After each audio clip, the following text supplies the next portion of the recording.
Has society truly taught you about love, about marriage? What if the institution you believe to be the foundation of happiness, the cornerstone of our society, was in reality a meticulously crafted illusion, a subtle form of imprisonment designed to strip away something vital from your very essence? In 1931, a visionary mind, ostracized by his peers, dared to expose this profound deception. Wilhelm Reich, once a celebrated protege of Sigmund Freud, penned an explosive work, Sexual Maturity, Abstinence, Marital Morality. In its pages, he unveiled a truth so profoundly unsettling, so dangerously liberating, that the established powers would expend every effort to bury it, to erase it from history. Reich was no mere critic of conventional morality. He was a radical truth-teller, revealing precisely how these entrenched societal norms, particularly those surrounding marriage and human conduct, function as an insidious poison,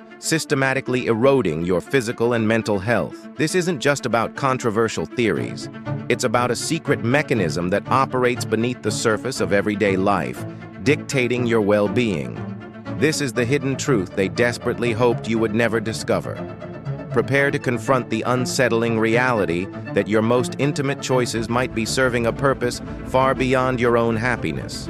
Your journey into the silenced truths begins now. Wilhelm Reich dared to utter a truth so radical it could shatter the very foundations of your understanding. Human energy isn't just for making babies. It is the raw, untamed current of life itself. The very force that ignites your body, fuels your mind, electrifies your emotions. When it flows freely, you don't just feel alive, you feel limitless. But Reich uncovered something unspeakable.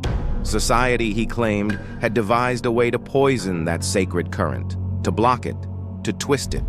From the moment you drew your first breath, the method? A chilling moral myth. A silent war waged not with bombs, but with whispers in classrooms, pulpits, and family dinners. Glorifying one concept above all others: abstinence, not as a choice, but as a cold, hard duty. And Reich called it what it truly was: a slow-acting poison. This wasn't about waiting for love.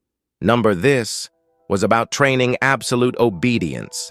The system didn't just delay pleasure, it was meticulously conditioning you to fear it, to mistrust your own magnificent body, to see desire as a vile, infectious contamination. And the horrifying result?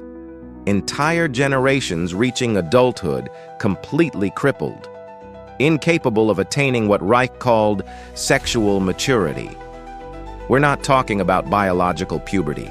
We're talking about the profound, innate ability to surrender to full, explosive, uninhibited release, to feel that vital energy surge all the way through.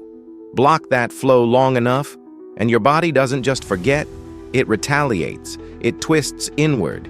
It stores tension like a ticking bomb, until that suppressed energy leaks out as searing anxiety, as uncontrollable rage, as insidious disease. This wasn't abstract philosophy. This was the brutal mechanics of human suffering. And Reich believed that every single stifled release, every suppressed flow of vital energy, was another damning brick in the towering wall of your neurosis. Society hailed it as purity. Reich exposed it as energetic self-mutilation. He wasn't merely attacking taboo. He was unmasking the invisible engine behind all control. Because if they can train you to fear your own innate pleasure, they can train you to obey absolutely anything. But where does all this brutally suppressed energy truly go? It doesn't simply vanish. Reich made a terrifying discovery. It becomes trapped. It solidifies. It manifests as what he termed muscular armor, chronic, unseen tensions that grip your body, suffocating your vital life force.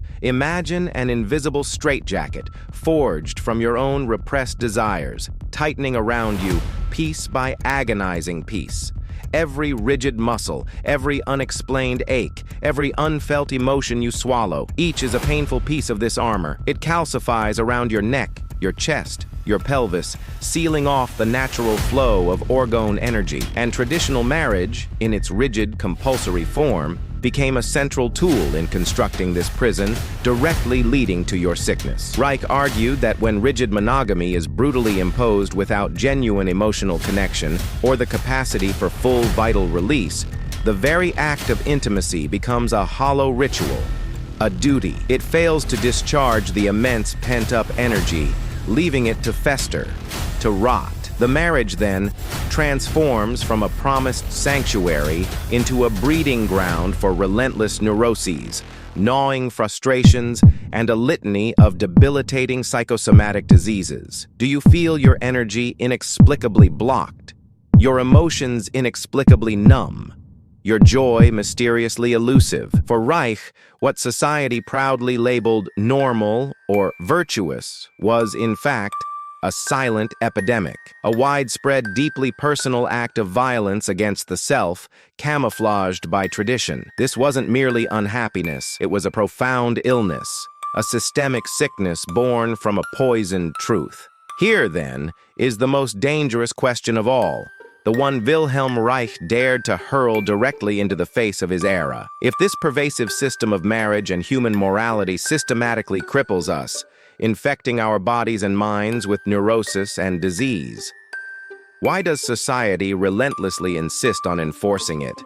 Why is rigid, often joyless monogamy so fiercely defended, despite the undeniable evidence of widespread human suffering it generates? Reich's answer was not merely shocking, it was a devastating indictment. It benefits control. Unseen forces, operating beneath the veneer of virtue and tradition, understood a profound truth. Individuals with their vital energy systematically blocked, with their muscular armor solidified and hardened, are far easier to manage. They are less likely to question authority, less prone to genuine rebellion, less capable of tapping into their own inherent power and potency.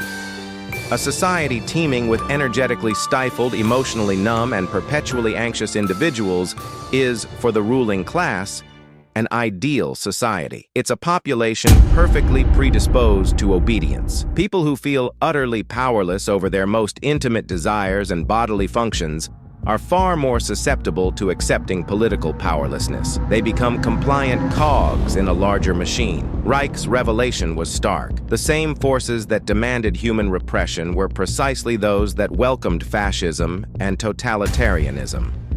The forbidden truth about marriage and morality wasn't merely about personal pleasure.